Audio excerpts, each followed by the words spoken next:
it's really a tough situation because my son spent, I guess, over 20 hours testifying about something that Mueller said was 100% okay.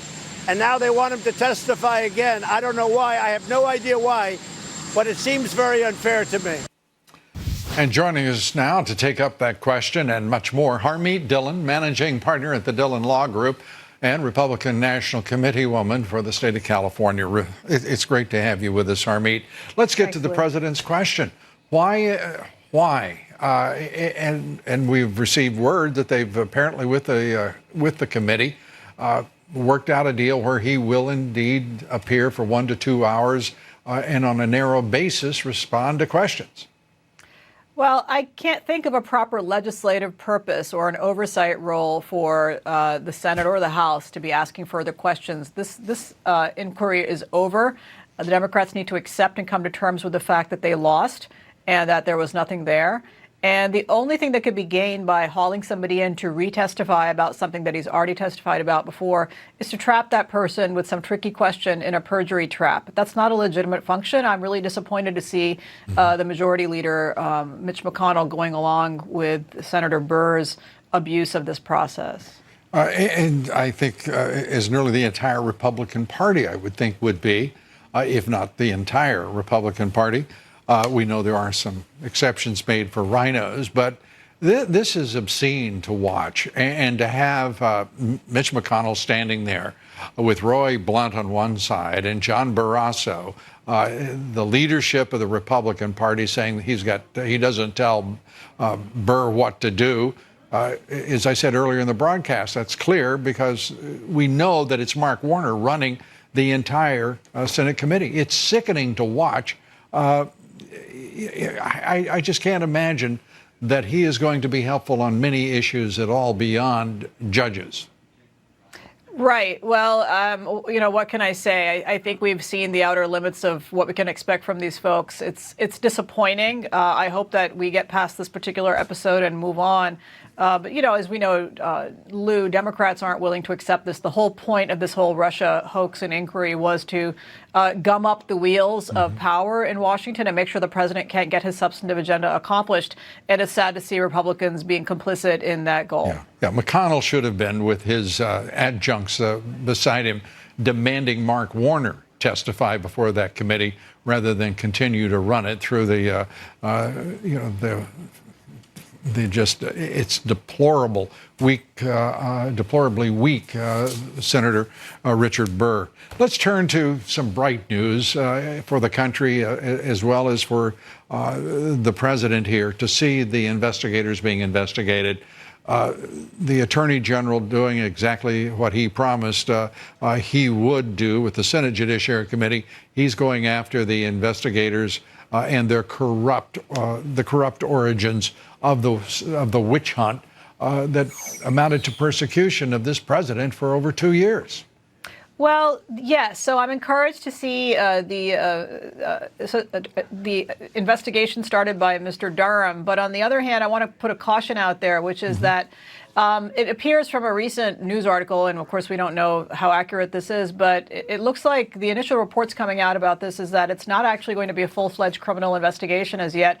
It's simply going to be a review of the existing evidence that's already been collected. And so I question if that's the role of this new investigation by U.S. Attorney Durham, whether that's really just redundant of what the Inspector General Horowitz is doing and some of the other work that's been done. Because without the prosecutorial power to subpoena, power to ask questions, we're really just rehashing old news and nothing is more going to happen. So I hope it's not the case that this is just a panacea to the right to make sure that something is being done, quote unquote, because without some prosecutions, nothing really will end up being done here. Yeah, if there are any gambits on this now, it'll be not only disappointing but destructive to the president's 2020 chances with the base. I mean, the president has been insistent to the degree that he can be.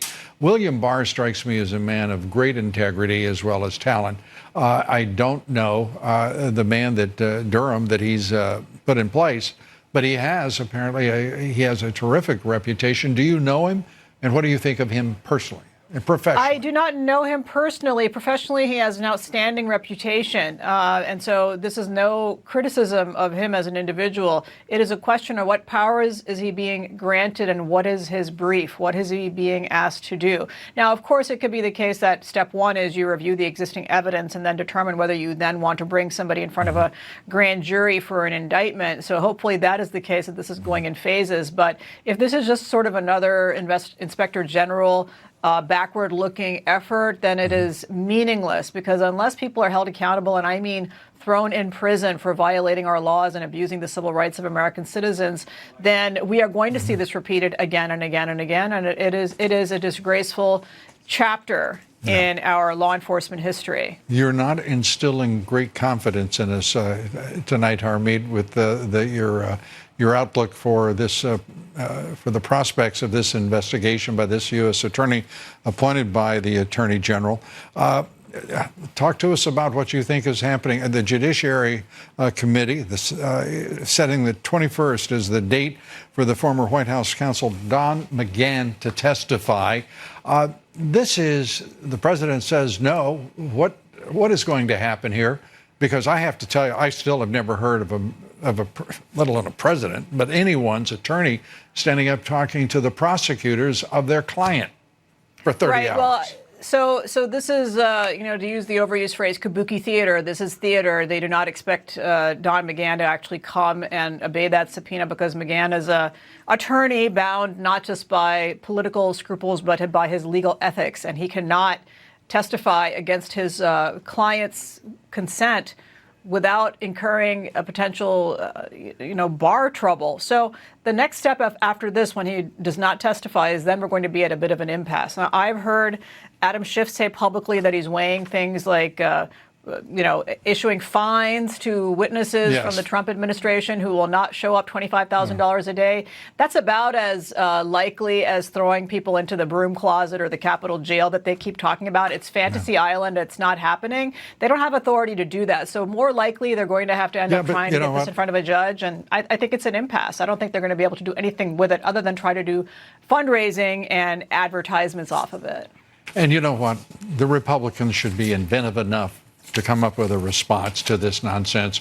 Instead, they watch it all wash by, and we get to see more pictures of Barrasso, McConnell, and Blunt playing their parts as the milquetoast emblems of the Republican Party.